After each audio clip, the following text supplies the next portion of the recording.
AG ನ್ಯೂಸ್ಗೆ ಸ್ವಾಗತ. ರಾಜಧಾನಿ ಬೆಂಗಳೂರಲ್ಲಿ ತಡರಾತ್ರಿ ಸರಣಿ ಕಳ್ಳತನ ಜರುಗಿದೆ. ಅಂಗಡಿಗಳ ಶಟರ್ ಮುರಿದು ಸರಣಿ ಕಳ್ಳತನ ನಡೆದಿದ್ದು, ಬೆಂಗಳೂರಿನ ಚೋಳೂರು ಪಾಳ್ಯ ಮುಖ್ಯ ರಸ್ತೆಯಲ್ಲಿ ಘಟನೆ ಸಂಭವಿಸಿದೆ. ಒಂದು ಮೆಡಿಕಲ್, ಒಂದು ಬೇಕರಿ ಹಾಗೂ ನಂದಿನಿ ಪಾರ್ಲರ್ನಲ್ಲಿ ಕಳ್ಳತನ ನಡೆದಿದೆ. ವಿಶ್ವ ಮೆಡಿಕಲ್ ಗಲ್ಲದಲ್ಲಿ ಇದ್ದಂತಹ ಲಕ್ಷಾಂತರ ರೂಪಾಯಿ ನಗದು ಕಳ್ಳತನವಾಗಿದ್ದು, ಸ್ಥಳಕ್ಕೆ ಕೆಪಿ ಅಗ್ರಹಾರ ಪೊಲೀಸರು ಭೇಟಿ ಕೊಟ್ಟು ಪರಿಶೀಲನೆ ಮಾಡಿದ್ದಾರೆ. ಮಾಮೂಲಿ ನಿನ್ನೆನೂ ಬೆಳಗ್ಗೆ 7:30 ನಾವು 11:00ವರೆಗೆ ಬಾಕ್ಲಾಕೊಂಡು ಹೋಗಿದ್ವಿ.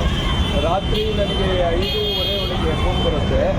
ಮಾಡಿ ಮೇಲೆ ನಮ್ಮ ಹುಡುಗ ಇದ್ದಾನೆ, ಅವನಿಗೆ ಎದುರುಗಡೆ ಇರೋವಂಥ ಆಲಮರ ಅವರು ಬಂದು ನೋಡ್ಬಿಟ್ಟು ನಮಗೆ ಡೋರ್ ಓಪನ್ ಆಗಿದೆ ಅಂತ ಹೇಳ್ತಾರೆ. ನಮ್ಮ ಹುಡುಗ ನನಗೆ ಫೋನ್ ಮಾಡಿದ 5:30ಗೆ. ನಾನು ಇಲ್ಲಿ ಬಂದು ನೋಡೋಷ್ಟೊತ್ತಿಗೆ ಡೋರ್ ಓಪನ್ ಆಗಿದ್ದು, ಲಾಕ್ ಓಪನ್ ಯಾರೋ ಮಾಡಿ ಎತ್ತಿದ್ದಾರೆ. ಅದರಿಂದ ನಾನು ಆಮೇಲೆ ಬಂದ ಮೇಲೆ ನಿಮ್ಮ ಪೊಲೀಸ್ ಅಧಿಕಾರಿಗಳಿಗೆ ಇನ್ಫಾರ್ಮೇಷನ್ ಕೊಟ್ಟು ನಾವು ಒಳಗಡೆ ನೋಡಿಲ್ಲ. ಏನು CCTVಲೆಲ್ಲ ಎಷ್ಟು ಜನ ಬಂದವರು? ಆದರೆ ನನಗೆ ಇಬ್ಬರು CCTVಯಲ್ಲಿ ಇಬ್ಬರು ಬಂದು ಒಳಗಡೆ ಬಂದು ನುಗ್ಗಿ ಡ್ರಾಯರೆಲ್ಲ ಹೊಡೆದಿರೋದು CCTVಯಲ್ಲಿ ಮುಗಿದೆ ಸರ್. ಏನು ದುಡ್ಡು ಗಿಡ್ ಇಷ್ಟ ಸರ್? ಇತ್ತು ಸರ್. ಸುಮಾರು ಒಂದು 2ರಿಂದ 2.5 ಒಂದು ಇರ್ಬೋದು ಸರ್. ಅಷ್ಟೇ ಮೇಲೆ ಯಾವಾಗ ಅಲ್ಲೇ ಇಟ್ಟು ಆ ಒಂದು ದಿನ ಅಲ್ಲೇ ಇರ್ತೀವಿ. ಪೇಮೆಂಟ್ಗಳು ಕೊಡ್ತಾ ಇರ್ತೀವಿ, ಮಾಡ್ತಾ ಇರ್ತೀವಿ, ಇರುತ್ತೆ ಸರ್.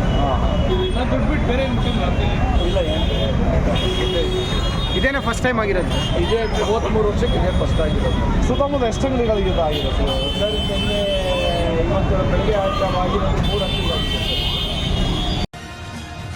ಕನ್ನಡಿಗರ ಮೆಚ್ಚಿನ ನಿಮ್ಮ ಎಜೆ 24/7 ನ್ಯೂಸ್ ಕನ್ನಡ ವಾಹಿನಿ ಇದೀಗ ಟಿವಿಯಲ್ಲಿ ಲಭ್ಯ. ಒಂದು ವೇಳೆ ನೋಟಿಸ್ ಕೊಟ್ಟಿದ್ರೆ ವಾಪಸ್ ತಗೋತೀವಿ. ಇವತ್ತು ವಕ್ಫ್ ಪ್ರಾಪರ್ಟಿ ಅಂತೇಳಿ ಬರ್ತದೆ ಅಂತ ಹೇಳಿದ್ರೆ ರೈತರು ಬೀದಿಗೆ ಬಂದು ಏನು ಮಾಡಬೇಕಾಗತ್ತೆ? ಯಾರು ವೋಟ್ ಹಾಕಲಿಲ್ಲ ಅಂದ್ರೆ ಗ್ಯಾರಂಟಿನೆಲ್ಲ ಸ್ಟಾಪ್ ಮಾಡ್ಬಿಡ್ತೀವಿ.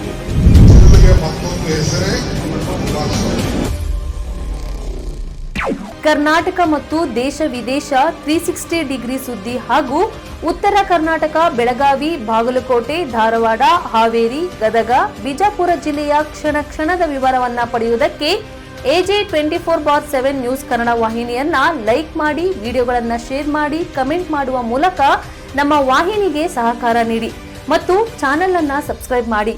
ಧನ್ಯವಾದಗಳು.